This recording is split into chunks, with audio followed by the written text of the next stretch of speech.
बात उन दिनों की है जब राघव 12वीं जमात पास करके कॉलेज में पढ़ने गया था। माली हालत अच्छी न होने की वजह से उसे पापा के पास बेंगलुरु जाना पड़ा और इसी बीच वह वही काम भी करने लगा। समय मिलते ही विनय अपने सारे दोस्तों को मैसेज करता था। वह शायरी का तो शौकीन था ही, हर रोज नई नई शायरी दोस्तों को भेजता और बदले में वे तारीफ भेजते। वे ज्यादातर बातें मैसेज के जरिए ही करते थे। दोस्तों के अलावा विनय अपनी चचेरी भाभी सोनी को भी मैसेज करता था। वे खड़गपुर में विनय के भाई के साथ रहती थी। विनय और सोनी दोनों जब भी बातें करते तो ऐसा नहीं लगता था कि कोई देवरभा भी बातें कर रहे हैं। ऐसा लगता था मानो दो जिगरी दोस्त बातें कर रहे हों। एक दिन अचानक विनय के फोन पर एक नंबर से एक प्यारा सा मैसेज आया। वह पढ़कर बहुत खुश हो गया, लेकिन अगले ही पल वह हैरान रह गया, क्योंकि जब उस नए नंबर पर उसने फोन किया तो फोन का जवाब नहीं मिल सका। विनय ने उसी नंबर पर मैसेज किया, कौन हो तुम? उधर से जवाब आया, आपकी अपनी दोस्त। विनय ने नाम पूछा तो उसने बताया नहीं। फिर कभी का मैसेज लिख दिया। विनय ने सोचा शायद मेरा ही कोई दोस्त मुझे नए फोन नंबर से परेशान कर रहा है। रात को विनय ने उस नंबर पर फोन किया। एक लड़की ने फोन उठाया और जैसे ही वह हेलो बोली, विनय के रोंगटे खड़े हो गए। विनय ने हकलाते हुए पूछा, कौन हो तुम? मेरा नंबर तुम्हें किसने दिया? तुम कहाँ से बोल रही हो? उस लड़की ने बताया, मेरा नाम पूजा है। इसके बाद उसने विनय से कहा कि वह उसे पहले से जानती है। उसके बारे में बहुत सारी बातें भी बताईं। वह देखने में कैसा है, उसका कद कितना है वगैरह। विनय ने पूछा, मुझे कहाँ देखा आपने?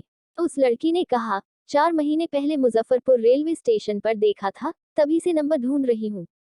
विनय चौंक गया, क्योंकि ठीक 4 महीने पहले वह अपनी मौसी को छोड़ने वहां गया था।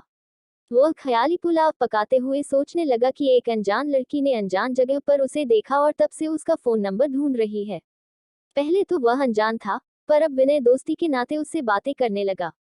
कुछ ही दिन हुए थे विनय और उस लड़की की दोस्ती को कि इसी बीच उसका एक मैसेज आया, जिसमें लिखा था, मुझे माफ कर देना। मैं नहीं चाहती कि हमारी दोस्ती की शुरुआत झूठ से हो। सच तो यह है कि मैंने आपको कभी देखा ही नहीं। बस सोनी भाभी के फोन पर आपका मैसेज पड़ा, जो मुझे बहुत पसंद आया। इसके बाद भाभी से आपका नंबर लेकर मैसेज कर दिया। मैंने सोचा कि अगर आपको पहले ही सब बता देती, तो आपके बारे में इतना कुछ जानने का मौका न मिलता। इस झूठ के लिए मुझे माफ कर देना और मेरी दोस्ती को स्वीकार करना। यह मैसेज पढ़कर विनय को थोड़ा गुस्सा तो आया, पर दोस्तों से इस बारे में जब उसने बात की, तो वे भी उसकी तारीफ के पुल बांधने लगे। उसे सलाह दी कि लड़की अच्छी है, तभी तो उसने सब सच सच बता दिया। और तो और वह दोस्ती भी करना चाहती है। ऐसे सच्चे दोस्त कम ही मिलते हैं।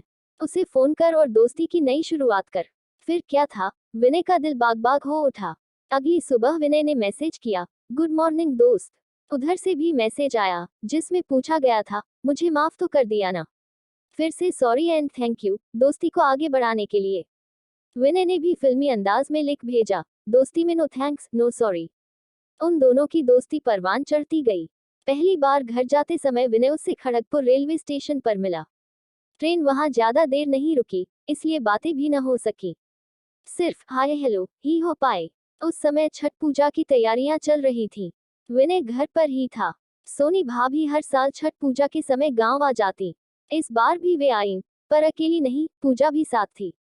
विनय इतना खुश था कि बयान नहीं कर सकता था। उसने पूजा को अपनी माँ और बहनों से मिलवाया। वह पूरा दिन उसी के साथ रहा। सोनी भाभी कहाँ चूकने वाली थी।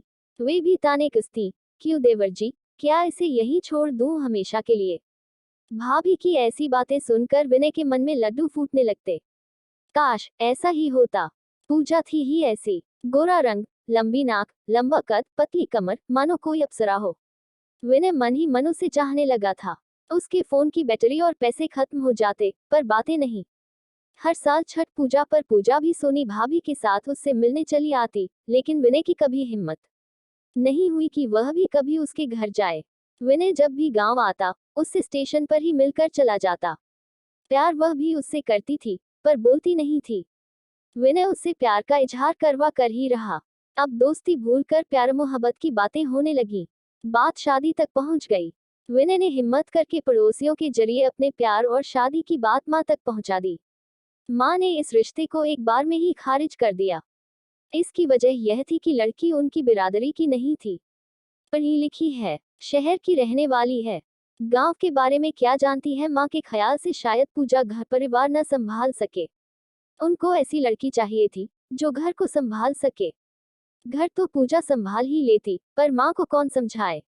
पुराने ख्यालों वाली माँ जो एक बार बोल देती है, वही राघव के लिए पत्थर की लकीर हो जाता था। समय का पहिया अपनी रफ्तार से चलता रहा। विनय के दोस्तों, पड़ोसियों सभी ने उसे सलाह दी कि वह पूजा को भगा ले जाए। माँ कुछ दिन नाराज रहेंगी, पर समय के साथ सब ठीक हो जाएगा। विनय आगे पीछे की सोचने लगा। जैसे हर माँ के सपने होते हैं, वैसे ही मेरी माँ के भी सपने होंगे। वे सोचती होंगी कि उनके बेटे की शादी होगी, बैंड बाजा बजेगा, वे खुशी के मारे नाचेंगी। विनय ने भी सोच लिया था कि पूरे परिवार के सामने उसकी शादी होगी। वह अपनी माँ के सपनों को नहीं तोड़ सकता।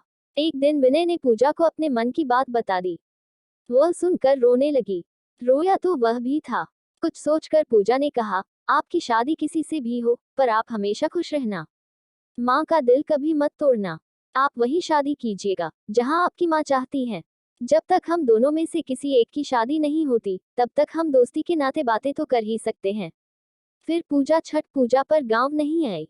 विनय भी उदास रहने लगा। उन दोनों ने क्या क्या सपने देखे थे कि शादी होगी, शादी के बाद घर पर ही वह कोई काम करेगा, पूजा बच्चों को ट्यूशन पढ़ाएगी और वह दुकान चलाएगा। कहते हैं न कि आदमी जो सोचता है वह हमेशा पूरा होता है, बल्कि सच में सोचा हुआ काम कभी पूरा नहीं होता। जो विनय ने सोचा था, वह सब तो अधूरा ही रह गया।